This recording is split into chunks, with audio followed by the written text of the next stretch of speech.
வணக்கம். ராணி கேட்டல் form YouTube நேயர்களுக்கு அன்பு வணக்கங்கள். எல்லாம் எப்படி இருக்கீங்க? நல்லா இருக்கீங்களா? வீடியோ போட்டு ரொம்ப நாள் ஆயிடுச்சு. கொஞ்சம் வேலை காரணமாக போட முடியல. நம்ம ஃபாலோவர்ஸ் ஒரு ரெண்டு மூணு ஃபாலோவர்ஸ் கேட்ட கொஷின், ஏன்னா இப்போ எல்லாம் கொஷின் நிறைய கேட்டிருக்காங்க. அதுக்கான வீடியோ வந்து போடுறேன். சரிங்களா? 2 நாளைக்கு ஒன்று 3 நாளைக்கு ஒன்று போடுறேன்.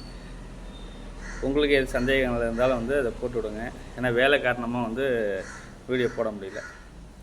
எப்படின்னா சினை மாடு இப்போ கறந்துக்கிட்டு இருக்க மாடு எத்தனை மாதத்தில் பால் நிப்பாட்டுறது, எப்படி நிப்பாட்டினா எப்படி நல்லாயிருக்கும், அடுத்த ஈத்துக்கு பால் எப்படி இருக்குன்னா வரும் அப்படிங்கிறத 2-3 பேர் கேட்டிருக்காங்க. புது பண்ணையாளர் அவங்க கேட்டிருக்காங்க. இதில் என்ன அப்படின்னா, நம்ம ஒரு 10 லிட்டருக்கு கம்மியான கறவையில் உள்ள மாடாக இருந்தால் மேக்ஸிமம் 6 மாதத்துலேயே நின்று போயிடும். சரிங்களா? 5 மாதம்லாம் 6 மாதத்துல நின்றுடும்.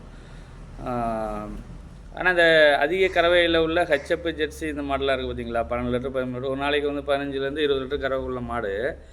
நம்ம அது குறைஞ்சபட்சம் ஒரு 6 to 7 மாதம் வரைக்கும் நீங்கள் கறக்கணும். ஏன்னா அந்த மடியில் பால் அதிகமாக அந்த மாட்டுக்கு ஏற்ற மாதிரின்னு வச்சிங்களேன். அதிக கறவை 5 மாதம் சினையில், 6 மாதம் சினையில் கூட அந்த மாடு ஒரு காலையில் ஒரு 5, மதியம் ஒரு 5, அந்த மாதிரி அந்த கறவையே இருக்கும். அப்படி இருக்கிற மாடுகளை நம்ம தீவனத்தை குறைச்சி நம்ம ஒரு 45 நாளாவது அந்த மாடு கேப்பில் இருக்கணும், பால் கறக்காமல் இருக்கணும். சரிங்களா? அதுக்கேற்ற மாதிரி நம்ம ஒரு 45 நாள் நம்ம செனை ஊசி போட்டதுலேருந்து கரெக்டான ஒரு இது நம்ம அதை மெயின்டைன் பண்ணணும். 45 நாள் கேப் இருக்கணும் மாட்டுக்கு. சரிங்களா? 2 மாதம் அப்படி இருந்தாலும் ஓகே. 2 மாதம் நம்மளால் விட முடியாது, அந்த மாட்டை விட முடியாதுன்னா பால் நிற்காது, பால் வந்துக்கிட்டே இருக்கும். ஆனால் மடியில் ஒரு முக்கியமான ஒரு விஷயம், மடியில் பாலே இல்லாமல் நீங்கள் கறந்து எடுக்கணும். 2 நாளைக்கு ஒரு தடவை இருந்தாலும் கறந்து மடி வத்த கறவையில் மடி சுத்தமாக சப்புன்னு வற்றணும். இந்த தோல் ஒட்டுற அளவுக்கு இருக்கணும். மடி காம்பில் பால் இருக்கவே கூடாது. பால் இருந்துச்சு அப்படின்னா அது விஷமாக மாறி போயிடும். அடுத்த ஈடு என்ன செய்யும் அப்படின்னா, பால் கறக்கும்போது ரத்தம் வரும், காம்பில் ரத்தம் வரும். அதோடு இல்லாமல் பால் கறவை குறைஞ்சி போகும். அதில் மடி வீக்கம் காம்பு டம்மி காம்பு ஆயிடும். சரிங்களா? பால் வராமல் போயிடும். சில மாட்டுக்கு இல்லை, மேக்ஸிமம் எல்லா மாட்டுக்குமே அந்த மாதிரியான ஒரு விஷயங்கள் வரும்.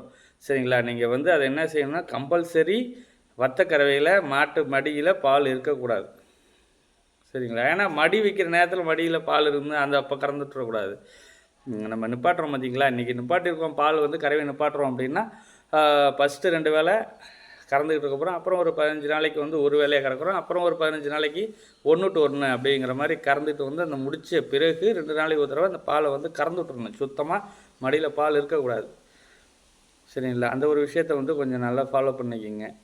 அதே மாதிரி மடி வீக்கம் அந்த டைமில் மாட்டுக்கு வரக்கூடாது. பால் நிப்பாட்டின பிறகு மடி வீக்கம் வரவே கூடாது. மடி வீக்கம் வந்துச்சு அப்படின்னா உங்களுக்கு மடி வச்சிருக்கா மாடு, இல்லை மடி வீக்கம் வந்திருக்கா அப்படிங்கிற ஒரு விஷயங்கள் உங்களுக்கு தெரியாது.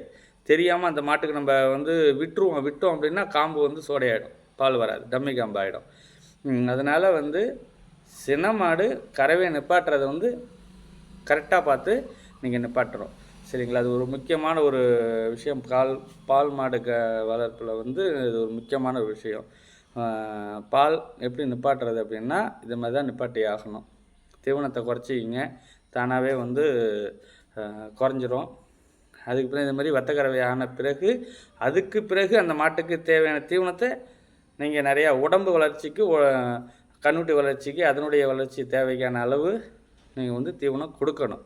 அந்த ஒரு 45 நாளில் நல்ல தீவனம் வச்சு ஏற்றுறது தான் 2வது கறவையில் 8 கறந்த மாடு 3வது இது கறவையில் 9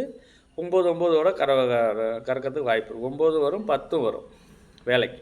சரிங்களா? அதே மாதிரி நீங்கள் அந்த டைமில் தான் மாட்டை சூதானமாக நல்லா பார்த்துக்கணும். அந்த ஒரு முறையை பாருங்கள். இதேமாரி அந்த மாட்டுக்கு எப்படின்னா, நம்ம பால் கறவையில் கொடுக்கக்கூடிய தீவனங்களை கொடுக்காதீங்க. பால் கறக்கிறதுக்குன்னு இருக்கிற தீவனத்தை விட்டுட்டு மாடு உடம்பு வளர்ச்சிக்குன்னு இருக்கக்கூடிய புரோட்டீன் கம்மியாக இருக்கக்கூடிய தீவனங்களை கொடுங்க. சரிங்களா? ஓகே, நன்றி, வணக்கம். உங்களுக்கு அடுத்து ஏதாவது கொஷின் ஏதாவது இருந்தால் நீங்கள் கமெண்ட் பண்ணுங்கள். சரிங்களா? நான் உங்களுக்கான ஒரு வீடியோ அடுத்தெல்லாம் போடுறேன். ஓகே, நன்றி.